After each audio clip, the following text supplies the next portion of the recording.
Eu acabei de fazer uma gravação falando sobre a importância do apoio familiar, né, em transtorno mental e como é não ter o apoio, principalmente na adolescência, enfim. E o tema foi ficando bad vibes, assim. Sinceramente, eu tava bem tristinha ali, conforme eu fui falando, as coisas foram ficando assim, nossa, assim, que droga, né? Que pena que foi assim. Enfim, fui ficando meio triste. E aí eu falei, bom, estou numa vibe triste, né? Então, eu vou falar de uma outra coisa que me deixa muito triste, que é mercado de trabalho, como as pessoas me tratam. Eu tenho um problema que eu não consigo ficar num lugar por muito tempo. Esse é o primeiro ponto. O assunto começa a me entediar. Eu não tô aprendendo mais nada de novo. Nada me desafia. Tô cansada de olhar pra cara do meu gestor. Tudo é um saco. Todas as pessoas à minha volta são irritantes. E aí, tipo, eu vou fazendo um negócio, assim, que é uma mistura de burnout, que é uma mistura de. Porque burnout, eu não sei se é burnout, porque eu não necessariamente trabalhava muito nesses lugares. Mas, assim, eu ficava assim, nossa, eu não quero mais ver. E eu falava, e era um nível assim, eu não consigo nem esperar ir fazendo outras entrevistas, e quando eu passar em um outro lugar, eu saio desse. Não, era um negócio que, assim, tipo, chegou o momento que eu falei, chega, eu odeio aqui, eu não consigo continuar nem mais um dia. Então, isso foi muito ruim, pros empregos que eu tive, né? Eu ficava assim, por um ano, mais ou menos, em cada emprego. Aí teve o último, em 3 anos, que é o recorde. Mas eu só consegui ficar 3 anos porque eu conseguia mudar de equipe. Então, quando eu começava a sentir aquela coisa, tipo, não aguento mais meu gestor, não aguento mais o que eu tô vendo, não aguento mais fazer essas coisas, ai que saco, ao invés de pedir demissão, eu podia pedir pra trocar de time. Então, eu ia pra um time completamente diferente e tudo voltava como se eu estivesse num emprego novo. Então, por causa disso, eu acabei conseguindo ficar mais tempo. Esse é o primeiro ponto. É a dificuldade de me manter estável no lugar e falar, meu, é isso aí. O que importa é o salário que chega no final do mês, e só isso. Mas assim, eu necessito ser desafiada. Eu necessito. Eu não sei explicar. Tipo, eu tenho que achar um negócio interessante. Se eu não acho um negócio interessante, seja porque eu já fiz mais de uma vez e aí ficou batido, não importa o motivo. Se eu não acho interessante, eu não consigo fazer. Não consigo. Parece uma menina mimada, né? Mas é isso, assim. Eu tenho muita dificuldade de pegar, tipo, tarefa chata pra fazer, sabe? Eu sou. Eu faço. Nunca deixei ninguém na mão. Nunca falei não, não vou fazer porque é chato. Sempre fiz, mas eu fazia sofrendo muito. Eu sofria. Tipo, nunca só, ai, que saco, vou ter que fazer isso. Não, eu sofria. Eu chorava. Então. E tem um segundo ponto, que assim, posso ser bem sincera, o Setembro Amarelo é só marketing nas empresas, tá? Eles falam que eles entendem, que eles querem acolher essas pessoas, pipopopó. Mas assim, a verdade, sendo bem sincera, é que eles estão nem aí pra doença que você tem.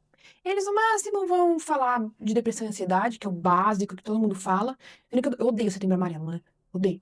Porque Setembro Amarelo é basicamente depressão e ansiedade e o resto. E as outras doenças? Bom, tá bom. Eu acho meio besta, assim, sabe? Acho que é marketing, como eu falei. É, e essa última empresa que eu fiquei, ela era muito ligada nisso, sabe? De diversidade. Ela queria diversidade. E na diversidade incluía ter pessoas neurodivergentes e pessoas é, com transtornos mentais, assim, vamos dizer. É, tipo, do time Setembro Amarelo, né? Só que o que acontece? Vocês lembram daquela charge que é um muro, aí tem um menininho mais alto, um menininho médio e um menininho pequeno. E aí os três estão no mesmo banquinho, da mesma altura. E aí o mais alto enxerga, o do meio acho que enxerga e o pequenininho não enxerga. E aí tem uma outra versão que cada um deles ganha um banquinho do seu tamanho. E eu sempre levei isso muito, tipo, eu considero isso muito verdade, né? Eu acho que a democracia, ela não tem que ser igual pra todo mundo. Eu acho que as pessoas mais necessitadas precisam de mais que as pessoas menos necessitadas. Faz sentido? E aí, no trabalho, as pessoas deveriam considerar a minha doença para as cobranças que elas fazem em cima de mim. Eu sempre escondi que eu era doente. sendo que eu em média, saio de atestado 4 vezes por ano, por causa de crise de bipolaridade. E eu sempre pedia pra colocar um CID neutro, porque eu não queria que as pessoas soubessem que eu era bipolar. E aí, enfim, nada era discutido, nenhuma medida pra eu receber um tratamento especial foi aplicado, porque no final eu não tinha nada, né?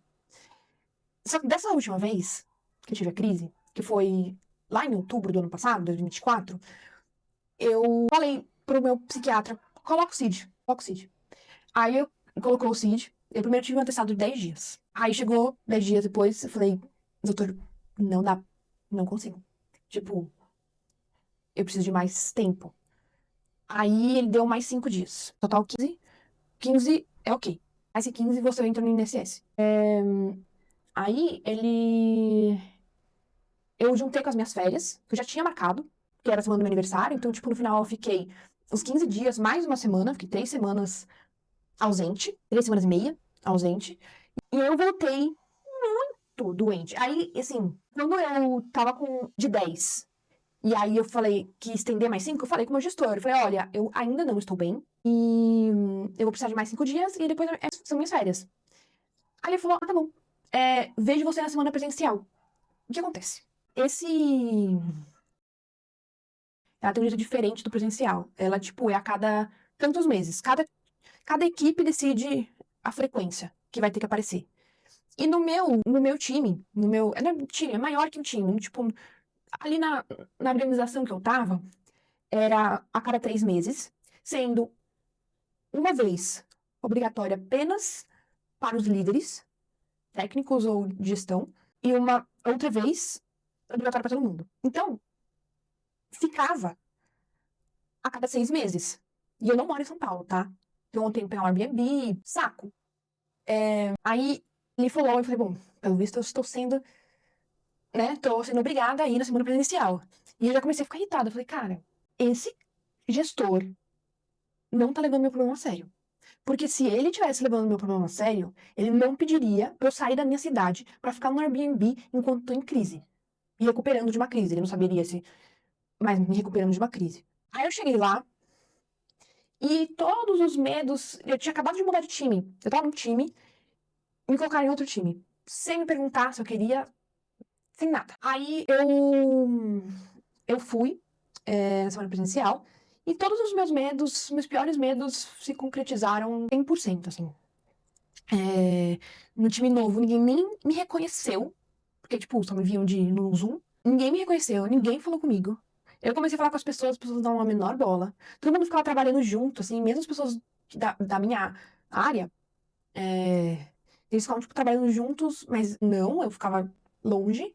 É, assim, exclusão total. Nossa, foi um negócio muito ruim pra mim, muito ruim. Porque, tipo, foi piorando um negócio que já tava muito ruim, tá? Aí eu comecei a ter psicose, surto psicótico.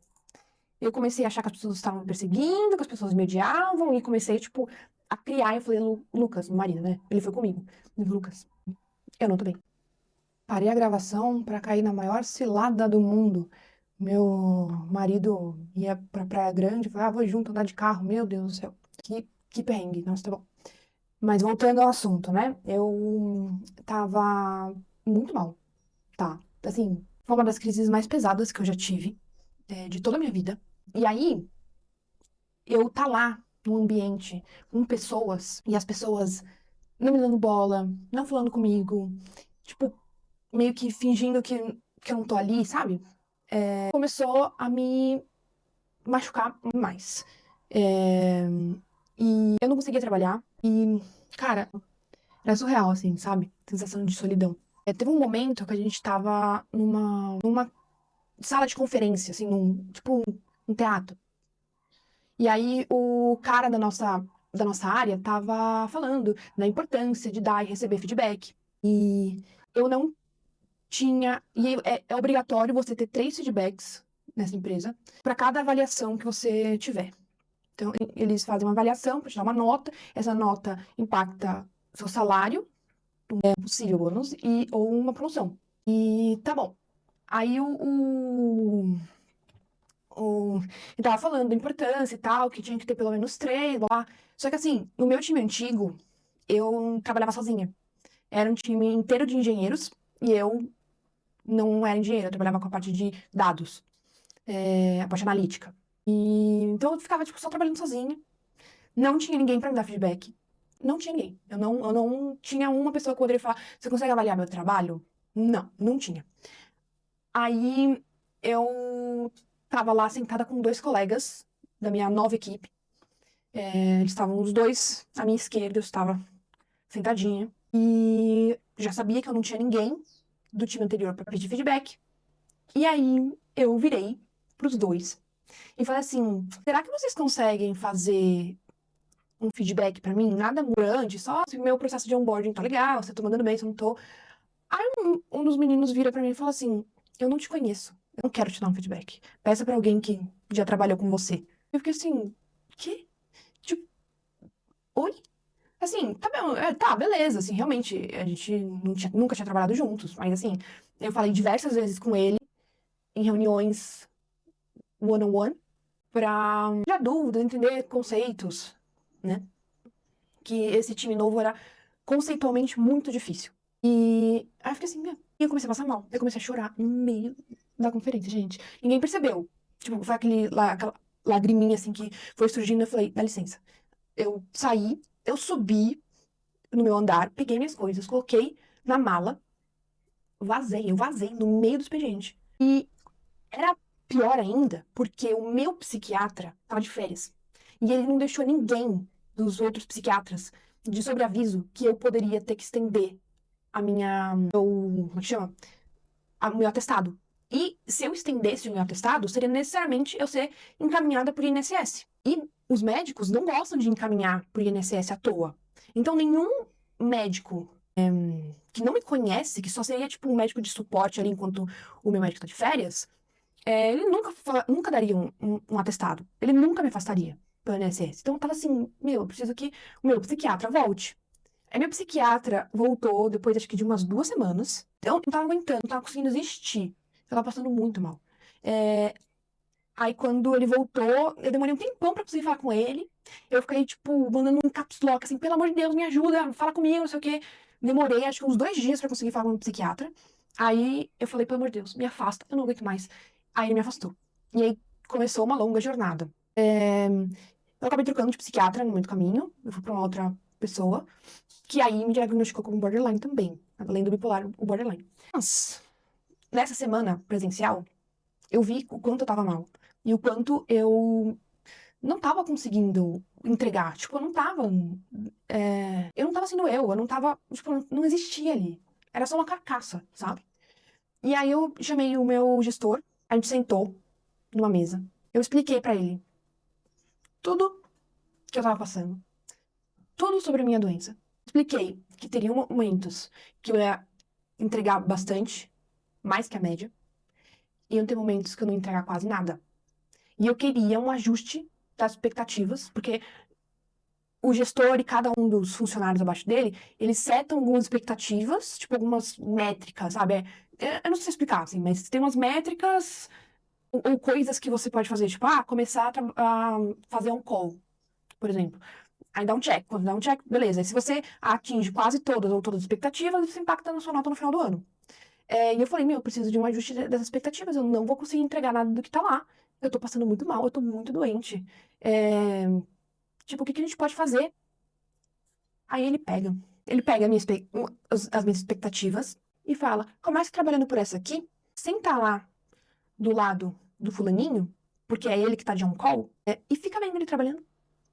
Aí faz você também, tipo, porque é on-call, você tá de sobreaviso, se alguma coisa acontecer, tipo, algo quebrar na ETE, se algo quebrar, tipo, dos códigos, não vou explicar com tantos detalhes assim, porque acho que ninguém vai entender.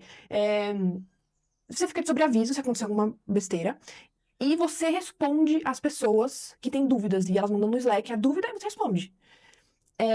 E como eu tinha acabado de entrar no time, eu não tinha ainda capacidade de participar do on-call. Que esse on-call, ele é, tipo, 24 horas, né?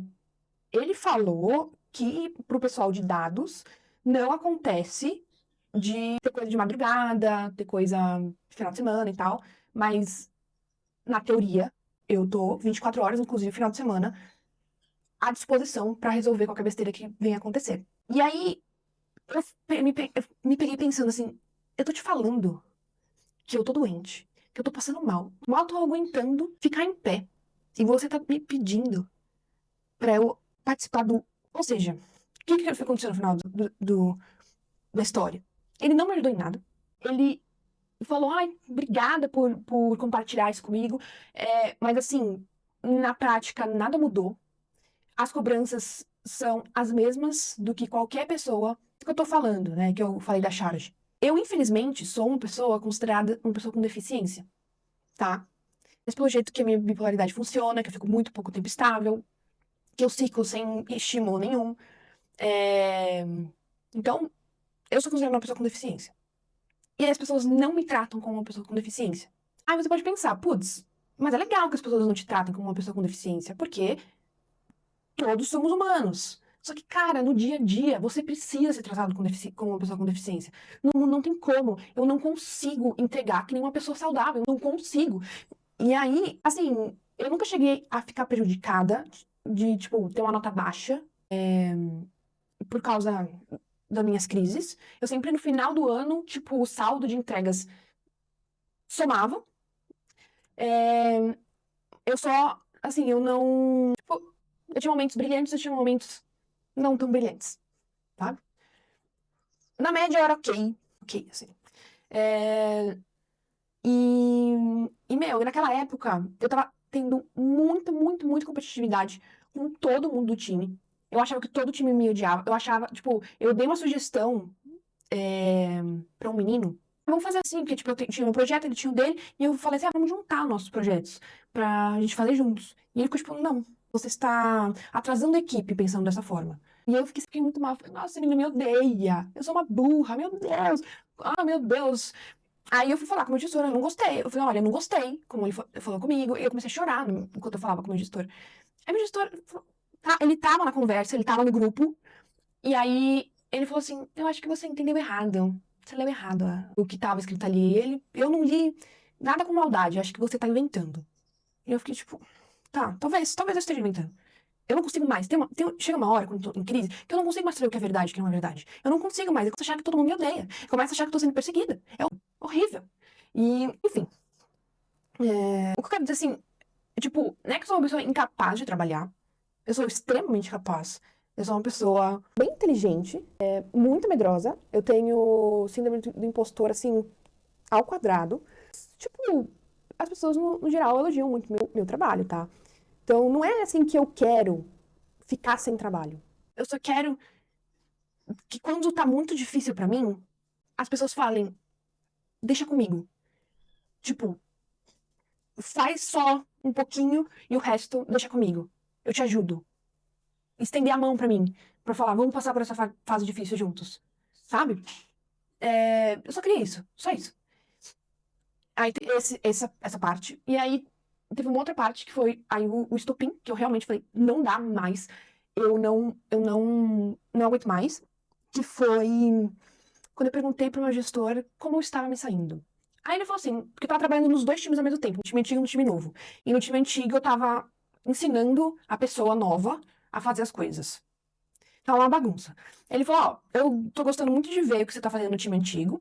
O time novo, você está atuando abaixo da média, mas é normal, porque você está em processo de onboarding. Quando eles falam, acho que eu já expliquei aqui, mas o processo de onboarding é um processo que você entende o que o time faz, você entende tudo o que está acontecendo e, tipo, para conseguir começar a trabalhar. Porque as coisas não são simples, você não chega no primeiro dia e começa a trabalhar. Não funciona assim. Os assuntos são muito complexos. E aí não vi nada. Que eu tava bem no time antigo, não ouvi. Que é normal, porque eu tô no processo de onboarding, eu não ouvi. Eu só ouvi você está abaixo da média. E de alguma forma, eu coloquei assim como se meu pai estivesse falando que eu tô fracassando. E eu fico com aquela sensação, tipo, eu fracassei, eu fracassei. Bom, aí já, né, tipo, brisando total, entendeu? Eu já tava. É o que eu tô falando, eu vou ficando maluca, eu vou, tipo, cara, eu vou. a minha cabeça começa a ficar, assim, maluca. Eu perco totalmente o senso de razão, do que é certo, do que é errado, do que faz sentido, do que não faz sentido. Eu realmente acho que todo mundo me odeia, que todo mundo quer meu mal, que todo mundo tá planejando alguma armadilha pra eu ser pega e ser mandada embora. Que eu nunca vou ser promovida, que o fulano vai ser promovido primeiro que eu, aí não vai ter motivo pra me promover, porque eu era sênior, e aí o próximo nível é lead. E você não tem mais de um lead no time. Normalmente você fica com um só. E aí fica muito difícil subir, se você já tem um. E, putz, aí comecei, ai, eu vou ficar aqui pra sempre, meu Deus do céu, meu Deus do céu. E era um time que, nossa, entregava muito, sabe? Era toda hora entregando, assim. O time anterior, ele era meio tranquilão, tal, as coisas iam um pouco mais devagar. O meu projeto, eu inventei ele do começo ao fim. Ele era muito chato, era um projeto chato. Você fazia a mesma coisa, parecia, tipo, uma fábrica fordista, assim. Você fazia a mesma coisa o tempo inteiro. Eu fiquei um ano fazendo a mesma coisa o tempo inteiro. É, mas era, tipo, tranquilão. Eu acabava sobrando tempo pra dar uma relaxada, tipo, quando eu não tava muito bem, eu adaptava um pouco, falava, ó, tipo, não tô muito bem, eu vou fazer menos essa semana. E as coisas se ajustavam muito bem naquele time. Mas no time novo, era entrega, entrega, entrega. E eu falava, cara, eu não tô bem, eu preciso desacelerar um pouco. Eu não consigo entregar no nível que vocês estão pedindo e não consigo entregar na velocidade que vocês estão pedindo. E as pessoas, tipo, tô nem aí, se vira. Gente, isso não é uma realidade que só eu tenho, que é particular. Não é uma coisa particular, tá?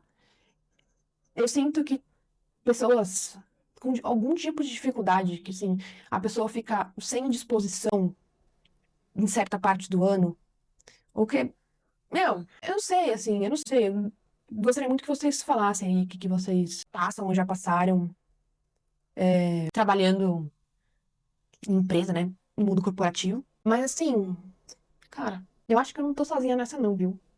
Não sei. Eu acho que todo mundo que passa pelo que eu passo, são doenças diferentes. Imagina uma pessoa com uma depressão super séria. A pessoa não consegue tomar banho. Você acha que ela vai conseguir levantar e ficar em reuniãozinha a cada meia hora, o dia inteiro tendo reunião? Você acha? Você acha que a pessoa não consegue tomar banho, que fica com o cabelo puro nó, porque não lava o cabelo? Você acha que essa pessoa consegue trabalhar? Uma pessoa tem ansiedade generalizada, tá sob pressão ali o tempo todo falando, e aí? Você acha que essa pessoa consegue trabalhar? Você acha que essa pessoa não tá sempre passando mal? Sempre falando, meu Deus do céu, eu vou explodir? Eu conheço casos de pessoas sem diagnóstico algum, que por excesso de demanda e pela pilha que a empresa fazia na pessoa, a pessoa teve um surto e pulou da janela. Então, na verdade, pode acontecer com qualquer um. Não só eu, a doente. O mundo corporativo cobra demais, gente. Que é isso? Que é isso? Não, não dá. Não dá pra gente viver assim. Não dá. Eu não consigo. Eu não vou abaixar a cabeça pra isso, assim. Eu vou ficar sem trabalhar? Não. Tô me recuperando da crise. Tentando voltar a ter autoestima o suficiente pra falar, eu acho que eu consigo trabalhar. E eu acho que eu tô chegando lá, tá? Mas eu vou fazer outro tipo de coisa. Não vou mais trabalhar no mundo corporativo. Não vou. Me revoltei, me rebelei, sabe? Mas é isso. Obrigada, gente. Eu falei, né, que ia ser bad vibes, esse foi mais revolts, né, revoltadinha. É isso. Nem ligo mesmo, assim, né? A gente tem que pensar um pouquinho se as coisas que você tá passando, que estão te deixando doente, então, vale a pena. Será que o dinheiro vale a pena? Sabe? Às vezes você tá numa posição super alta, mas você não tem tempo algum de ficar com a sua família. Tá toda hora viajando ao trabalho. Será que vale a pena?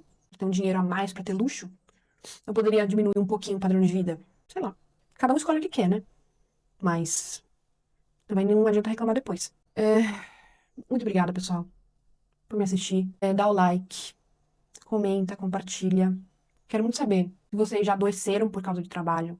Se vocês são doentes, independentemente do trabalho, e sofrem no trabalho. Se vocês têm alguma doença e conseguem superar os desafios corporativos e continuar entregando bem. Quero muito saber.